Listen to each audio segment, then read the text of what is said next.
Before we even talk about data engineering, cloud, and all these technologies or buzzwords that we've heard in our job descriptions or the technologies that our organization is currently using, we need to go to the ultra basic, which is what are we trying to do with learning about all of these tools and technologies at our disposal. We need to know why data is important first, because these all are means to an end where we are moving data from one place to another place, albeit changing the shape or form of it along the way, which is what the transformation step of ETL is. But why are we doing any of this? First, we need to know from a very grounded perspective on what is the value that data adds to the on organization. Why are organizations 10 years ago, there was no such role as a data engineer, there is no such role as a data scientist. Why have these become the highest paying jobs in the market? There must be some value to it when in a capitalistic market, when corporate companies are investing money into it, that means that there is true value and potential that's generated out of it. So we are going to talk about why data is important for companies first. And this is also the perspective through which you guys, as future data engineers or currently in the same role, would have to look at the world of data engineering with the lens of why data is important. You need to know what use case you are solving for and what value is that going to add to the company before you even need to know what the tools and technologies are. Because tools and technologies are means to an end, meaning that they are just there to support a particular business process. But what is that business process? Why do we need to support it? Is what I am attempting to elaborate in this slide. So, one of the key ways in which companies generate value from data is through informed decision making, which are insight driven decisions or like forecasting, for example. A small example of this could be, let's say that you're operating 100 stores or 100 retail stores in a retail chain like Reliance, for example. So here you are selling a mix of both FMCG products and non-FMCG products. Now, okay, forget about FMCG and non-FMCG. You're selling products. Now, you have these 100 stores. You are paying the rent. You are paying the electricity of these stores. You are paying the product cost to put the product on the shelf. You are paying salaries. You are paying all the IT infrastructure that powers up these stores, and so on and so forth. You are doing so much. You are investing so much in running this store. Now, what is the end goal of you investing in this store? It is to get value out of it. It is profiting out of it, right? To sell products and get profit. Now, how do you sort this out? You sort this out by setting a budget to that store every year. This is the analytics terms of how these business decisions are made. What is a budget? That is basically budget is a target. You expect the store to say, okay, I'm going to produce 10 lakhs worth of sales every quarter. That is the budget you set for that store. If the store's not able to meet that budget, that means it's underperforming, meaning that you have to do some cost saving activities there. But budgets are the most important thing that any organization would set if it is in a customer facing retail scenario. Now, if you want to set a budget, you need to know what the footprint of the store is.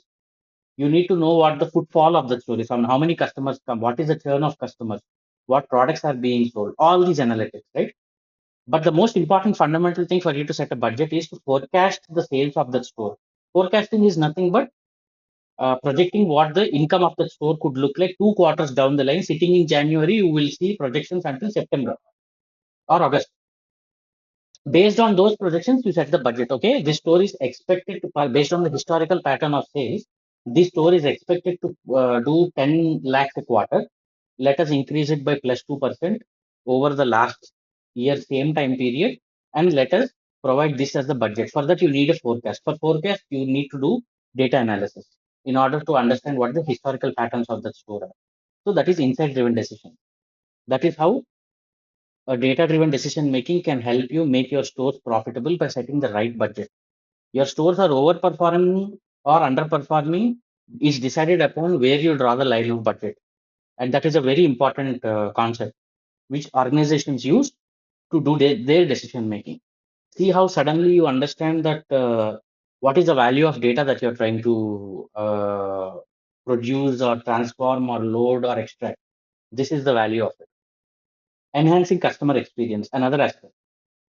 Understanding customer behavior and personalizing your recommendation. Now, I don't need to tell you guys, if you are on Amazon, if you search for a watch or something on Google, you will get ads everywhere in Facebook, Instagram, X, or in Amazon, the links to these products. How is that happening? Your data is being harvested through cookies, and these organizations are using your data to understand what are your tastes, what are your likes, dislikes, and will be bucketing you into certain places, into certain segments. And these segments will receive customized personal recommendations of products based on your historical purchases with the organization, based on your search history, based on these kind of factors. So what that happen? But then what does that mean? What does it do to the customer or to the organization? Because this is a data intensive exercise. You have to collect customers from data from millions of customers, churn that data out, load it and transform it and produce it into a personalization model for the data science team to send out customized recommendations to you. Now, what does the value of this process look like? It is going to improve the probability of you interacting with their organization because the recommendations are personalized and tailored to your taste and your requirements and your needs. So that means that there is a potential upselling or improving the customer interactions with the organization, meaning that that could generate additional revenue from you as a customer to that organization. That's how data is used. Operational efficiencies. Now let's take a step back and let's go into an organization. Now, let's say you are a part of a production support team, who is spread across three different geographies. Let's take random examples like India, you are in UK, and then you are in US. Three countries, 8 hours gap, 24 hours production support. Now, you worked with this organization for about 2 years, and you are a team of like say 15, 16 people across these three geographies. And you have solved about 10,000 tickets as a team, 10,000 tickets supporting certain application or tool. Now, nobody wanted to take a look at what are the contents of these 10,000 tickets because they're already solved. But if you step into that role and you have some spare time and you collect the data for these 10,000 tickets or incidents that came up that your organizations have solved, that your team has solved, you uncover a fact that about 15% of these tickets could be automated because the problems are recurring because of a specific issue in the process or a specific bug in the tool.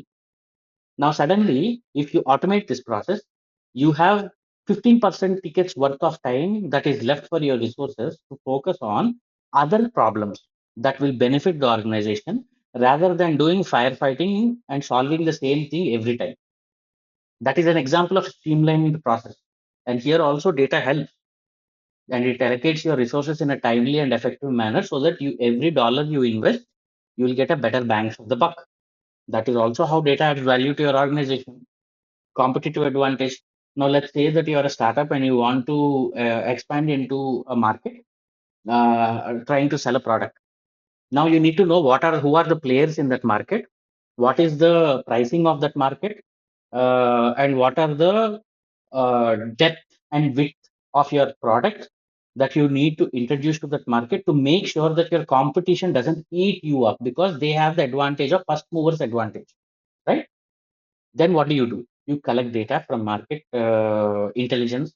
Yeah, third-party companies like McKinsey will sell the data, whitewashed data or white label data for you, and you can conduct advanced analytics on top of it to understand what the pricing strategy of your competitors is, and then introduce your product into that market to achieve a competitive advantage right off the gate, so that you will not have any downfall because your competitors are outpricing you.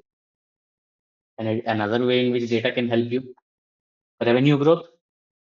As I was talking about personalization, targeted marketing and upselling and cross-selling is a subfield of personalization, where if you do targeted marketing, the probability of upselling and cross-selling will increase. Can anybody from the context that I'm explaining guess what upselling and cross-selling means? Let's say take an example of a retail Amazon as an example. What does upselling and cross-selling mean in terms of Amazon? Maybe cross-selling is selling similar items. Like if I'm searching a fast track watch, so I'll get a Radar watch or some other G-Shock watches along with the fast track watches. Yes, Okay. cross-selling. Yep. And the other time I didn't get it. Yeah. No, upselling is selling more of the same product. Cross-selling is selling similar products. That's it. Oh, okay. So upselling is instead of one, you'll sell 10 because then you have personally targeted certain customers who are looking out for watch. Now, until without waiting for the customers to come and search, if you they have searched in some other platform, you upsell the same product to them. Or cross-sell, you recommend them different products like you have said, and improve your spread of revenue so that not one supplier can have a chokehold on your supply chain because their product is always in demand. But at the end, it is the same. Upselling and cross-selling means Nice. selling more of the same stuff or selling more of the same stuff but in different brands. Doesn't that add revenue growth to your organization? And all of this data is able to add value. Another way in which data can add value to your organization. Risk management, fraud detection, and mitigating business risk. Let's say you're in finance domain, you are not going to wait for people who are going to default their loans. You're going to forecast that these are going to be the defaulters because their current behavior seems like closer to the parameters of defaulters that we have identified from the historical data that we have access to. So you take proactive steps to give them discounts in their EMIs or go and talk about their bankruptcy or solvency issues. And you basically mitigate business risk by making sure that these companies or individuals do not become dead assets for you, meaning non-performing assets.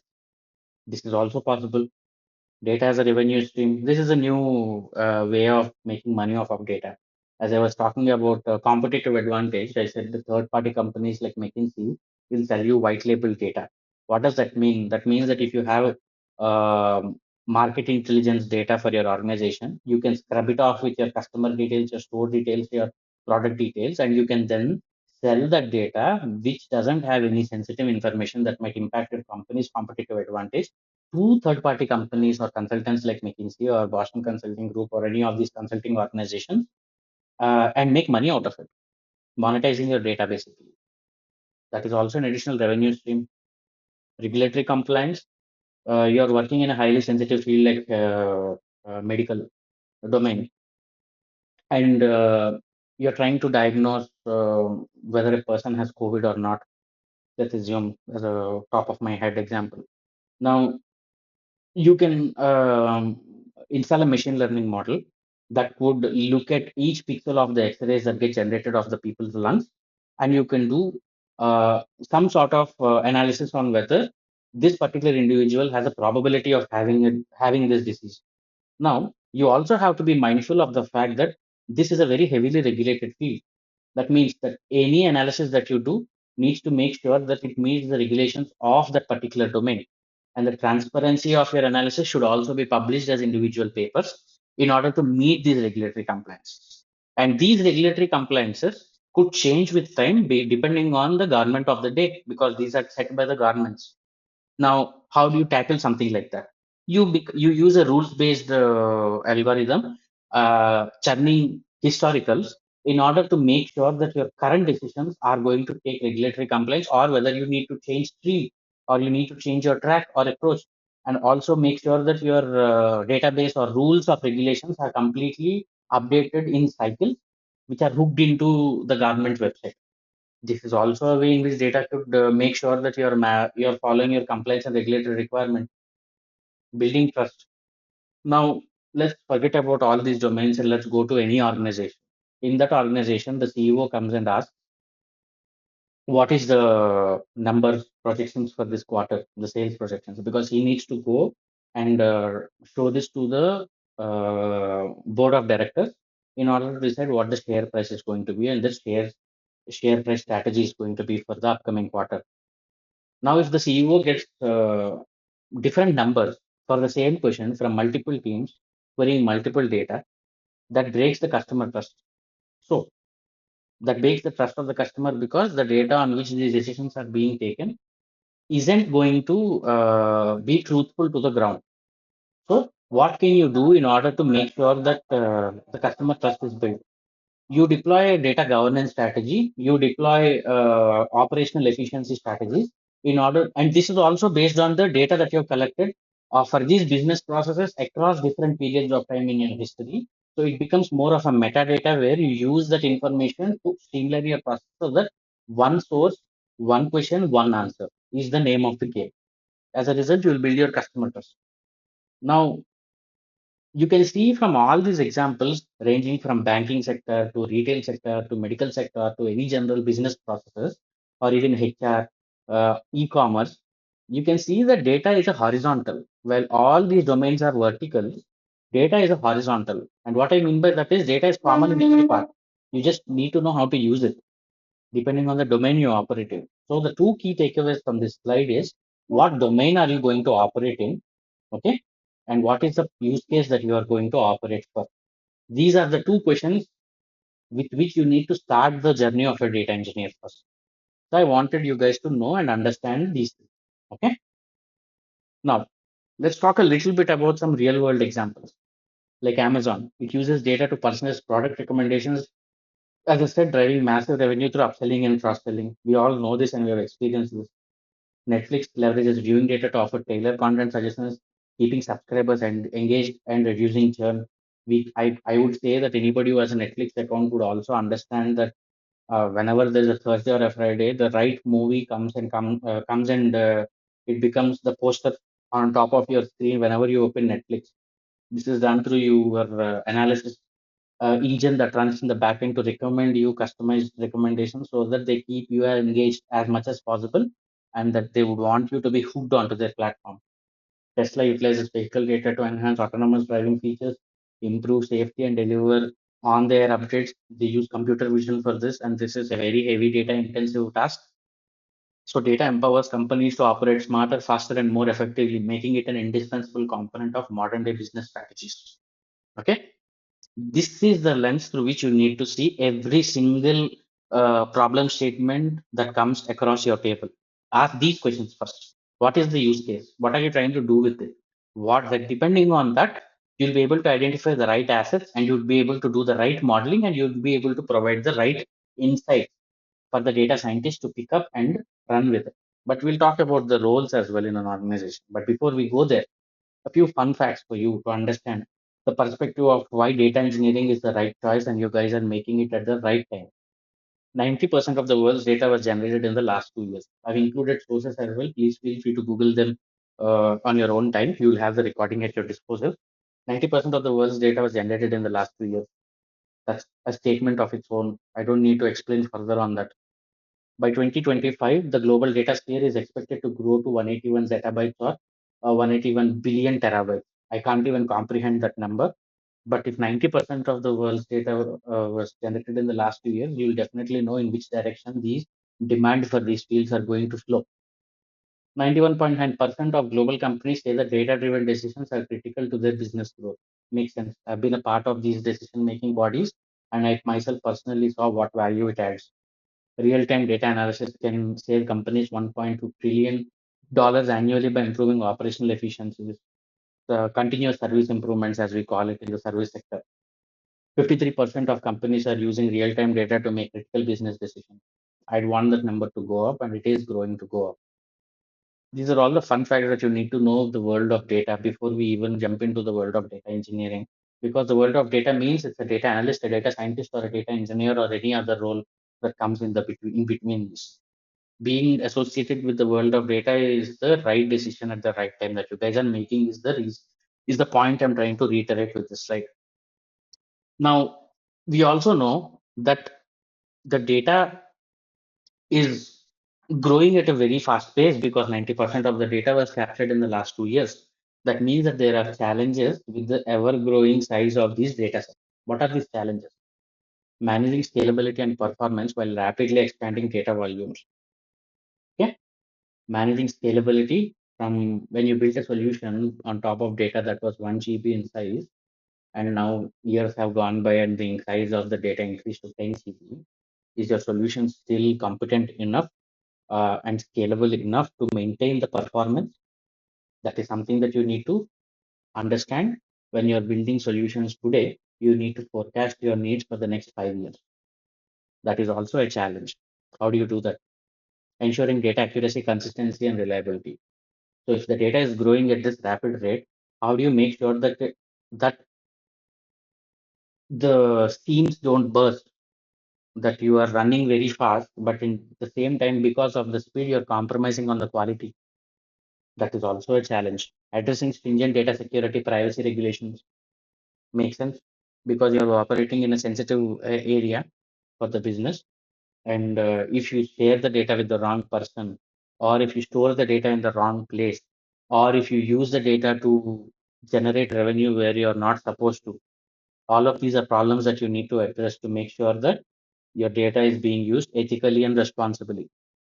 Integrating data from multiple platforms, formats, and legacy systems. A very common challenge, but it is a very challenging challenge because data sources are diversifying by the day, in the way in which they capture not only just the formats of the data, but the sources of the data and the mode of capture, real time, batch, and this stuff. How do you make sure that all these come and become one aggregated platform where one single truth exists for your organization to consume for any advanced analytics use cases that it wants to create? How do you catalog, manage these data assets? Another challenge, balancing cost effectiveness with high performance requirement. At the end of the day, because the companies are interested and are investing in these tools and technologies, it doesn't mean that you are not optimizing them to save costs by making sure that every dollar you spend, you get the maximum potential out of it, but not like every dollar you spend, you are wasting an extra dollar just for maintaining that solution instead of getting value out of it. So, how do you manage the cost effectiveness? Real-time data challenges like latency, throughput, anomaly detection, computationally intensive tasks. How do you architect everything in such a way that they're seamless?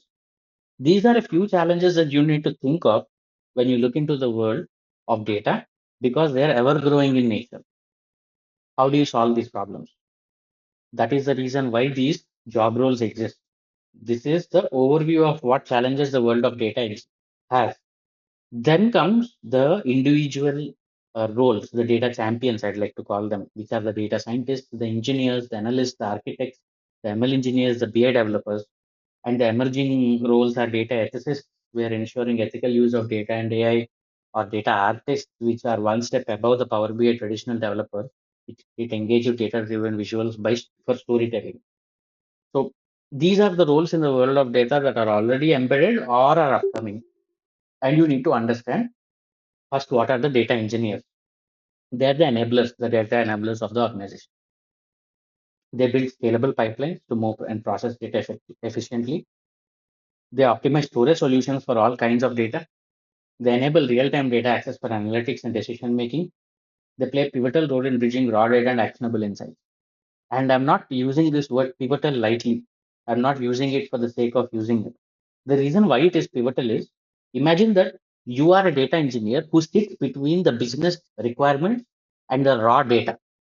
You and you alone as a data engineer have the opportunity to understand what you need to do because the business is asking you to solve a specific problem, and what you have, which is the raw data. No data scientist will go and look at raw data in most of the cases. Only you know what the catalog is, and you know what needs to be done to bring the data forward in a very predictable and efficient way in order for that use case to be solved by the scientist and generate revenue for the organization. So that is the reason why I'm saying it is a pivotal role, which is bridging raw data and actionable insights. Okay. So what is the role of a data scientist? They apply advanced statistical methods to uncover trends. They build machine learning models for prediction and automation. They work on feature engineering and algorithm optimization.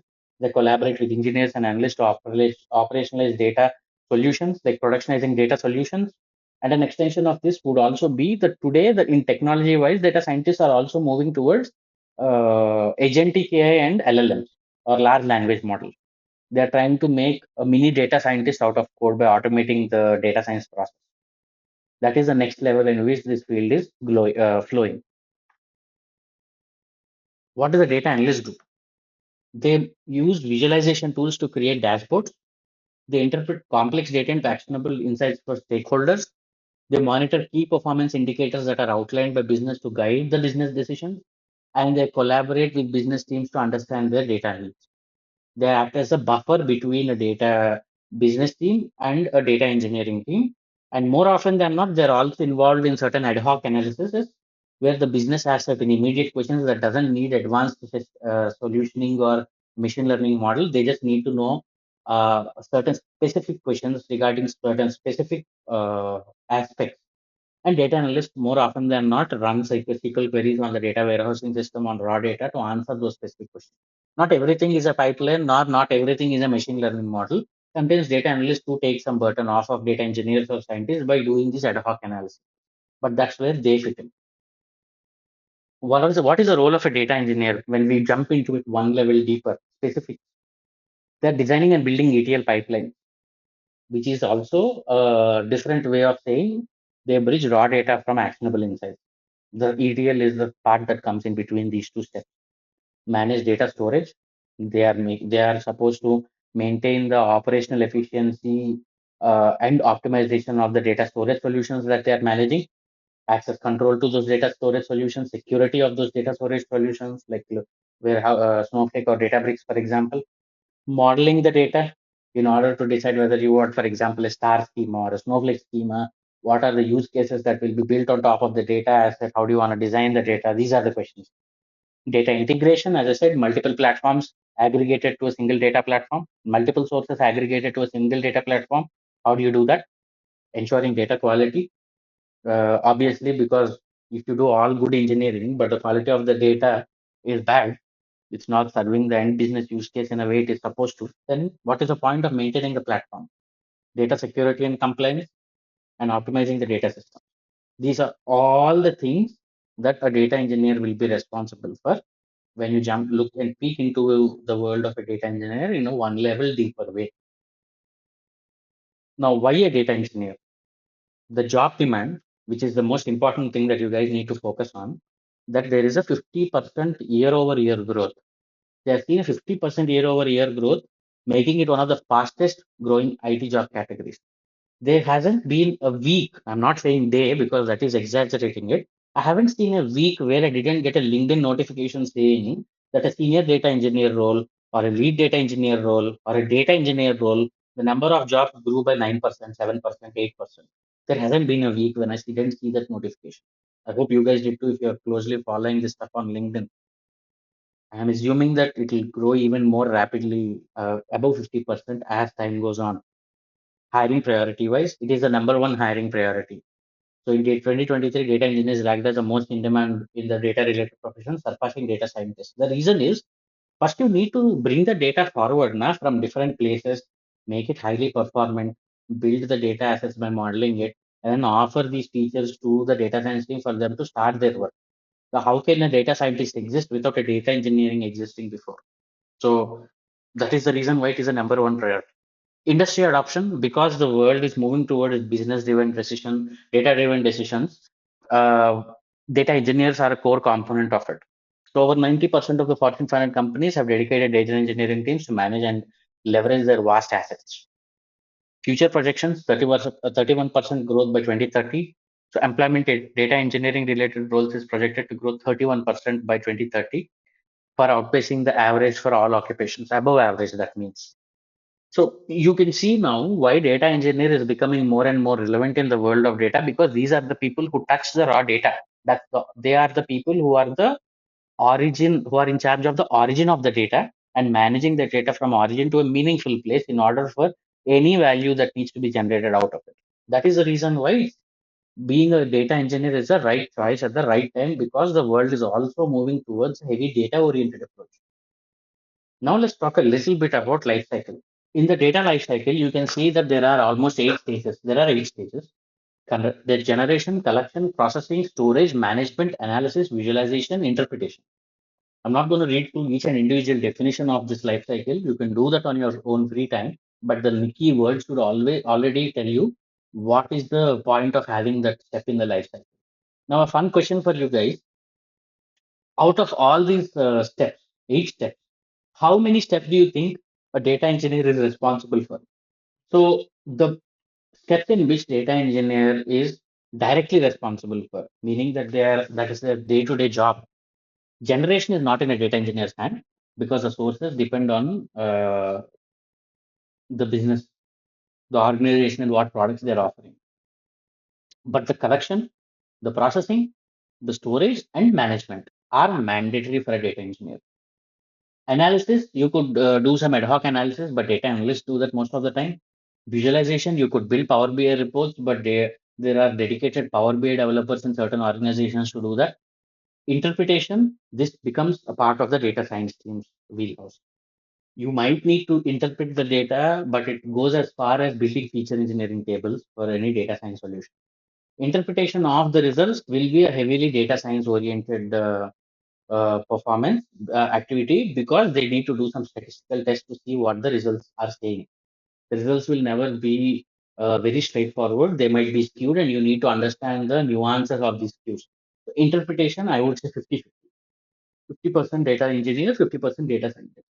But as you can see, right off the bat, about 50% of the data lifecycle is in the hands of a data engineer. So you need to understand the work and the job descriptions based on these aspects of the data lifecycle. Okay. Now let's talk about why cloud. What we have learned about data, why it matters. We've learned about data engineers, what is the trajectory of the job in the current market. Now we need to know why cloud, because we used to have traditional data warehousing systems like SQL Server in the backend, Cognitio in the backend, who used to manage this data. But more often now, companies are migrating from their legacy systems to which are on their on-premise to cloud. So why cloud? Cloud has transformed how organizations store, manage, analyze, and utilize data. It provides scalable, flexible, and cost-effective solutions for handling the growing volume, variety, velocity of data in today's digital age. If data is the food we consume, cloud is the Akshay Patra. That's what I feel. Cloud is the crucible in which we consume data, and that crucible will always have enough value add to the world of data that it will always stay relevant. If data is the value, cloud is the delivery mechanism through which you are generating that value. That is the reason why cloud matters. Okay. So cloud is your all-in-one stop for data storage, where you have services that deal with scalability like data lakes and warehousing concepts, backups, and disaster recoveries. Data processing and analytics like real-time analytics, ML and AI solutions can be hosted on cloud services.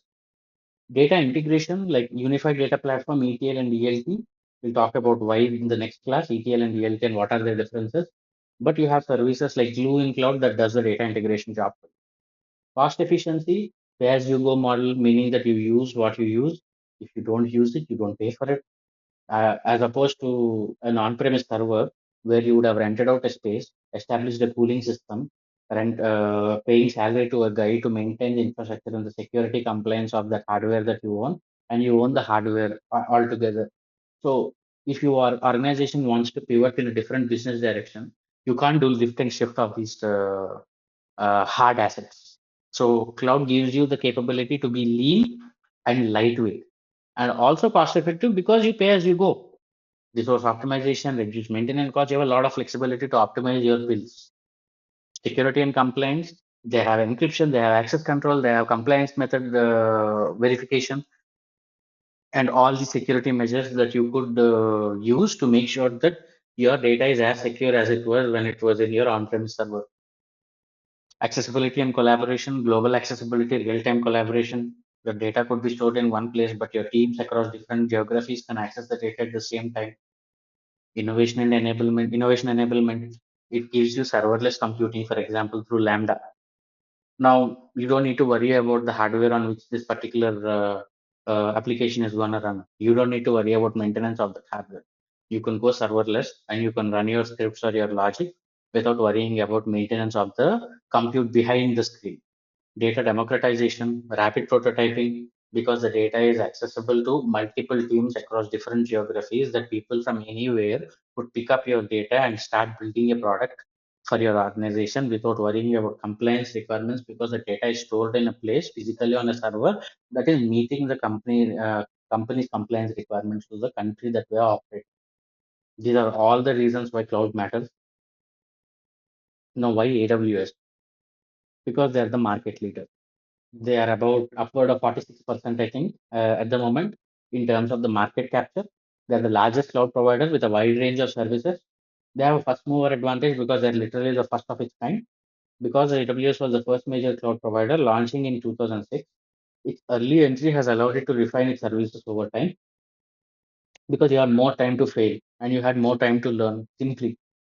That's the main reason of the first mover advantage. And also, the secondary effects of that is you have a very strong community that has seen and solved almost every problem that you could already imagine. Meaning that if you're a new person who is learning AWS, almost everything that you are going to face is well documented and available for your consumption in terms of blogs, in terms of its own AWS documentation. It has matured to a point where it has seen and done most of the things and predicted and faced most of the problems and solved most of those problems, and also diversified their offerings to make sure that the different use cases are met.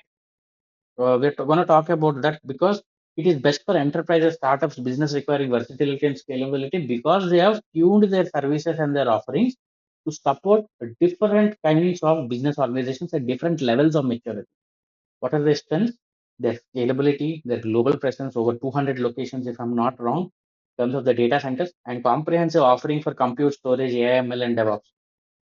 These are all the reasons why AWS is a very good choice for you to start learning your cloud, and everything you learn in other clouds later on out of your own interest like GCP or Azure, you can always have the lens of how AWS did it to relate to how those clouds are doing it so that your learnings become that much easier. You are starting with the most comprehensive cloud offering, which is AWS, that will help you understand how other cloud providers are doing it in relation to AWS. That is the reason why it's a good place to start. Now, why this course? Now, I introduced myself, but I have a decade of professional experience and master's in data science. I've done my master's in data science, and I've implemented end-to-end engineering and analytics solutions that have materialized into real dollar value for the organizations that I worked with. I'm going to take a hands-on approach wherever feasible. Every service that we learn, we are going to do a couple of hands-on activities or at least one hands-on activity in order to understand this better. Now we'll be deploying infrastructure as code with AWS, GitHub, and GitHub Actions, architecture to empowering you with CI/CD capabilities while building an end-to-end batch and real-time pipeline. So this is the question that Pani was asking us earlier, and the answer was this. We will start with AWS CLI, but we'll evolve into CloudFormation as far as the CI/CD infrastructure as code capability is concerned. I'm also going to provide you some help material and some starter scripts, but you guys have to invest enough time from your end in order to get the best out of this course and come back to me with as many questions as possible so that we can discuss this and everybody could benefit from it. Now, as part of the course, I don't want to read out the whole list of services that we're going to cover, but we are going to cover all of this. And you can take a look at it in your own free time and then decide whether you want to pursue this course or not. And in case of any other questions, I'm happy to field them.